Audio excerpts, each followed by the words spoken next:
आता बघूयात टॉप 9 मोठ्या बातम्या। लडाखमध्ये चीनच्या सीमेजवळ आता शिवरायांच्या पुतळ्याची उभारणी, तर भारतीय लष्करानं 14,300 फूट उंचीवर पुतळा उभारला।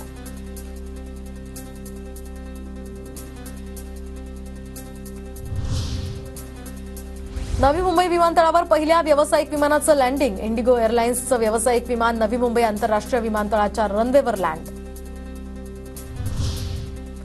मुंबईतील हवेचा स्तर आणखी खालावला। सरासरी हवा गुणवत्ता निर्देशांक हे 151, तर बोरिवली पूर्वमध्ये 151, तर मालाडमध्ये आणि पश्चिम माझगावमध्ये हवा गुणवत्ता निर्देशांक हा 200च्या पार।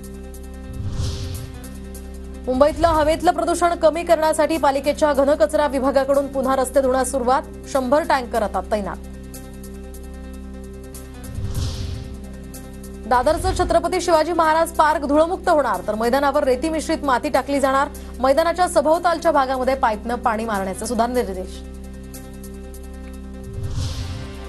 आळंदीतील इंद्रायणी नदी पुन्हा फेसाळली। इंद्रायणी नदीमध्ये रसायनयुक्त पाणी। नदी फेसाळल्यामुळे आळंदीकरांच्या आरोग्याचा प्रश्न पुन्हा ऐरणीवर।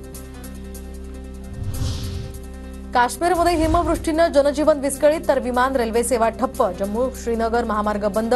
सोनमर्गमध्ये या ठिकाणी 8 इंच, तर जोजिलामध्ये 15, तर अनंतनागमधील मैदानी भागात 17 इंच हिमवृष्टी। कझाकिस्तानमधील विमान अपघातासंदर्भात रशियाचे राष्ट्राध्यक्ष व्लादिमीर पुतिन यांचा माफीनामा। युक्रेनच्या ड्रोनवर हल्ला करायचा होता, पण अचानक अझरबैजानचं विमान समोर आल्याचं स्पष्टीकरण।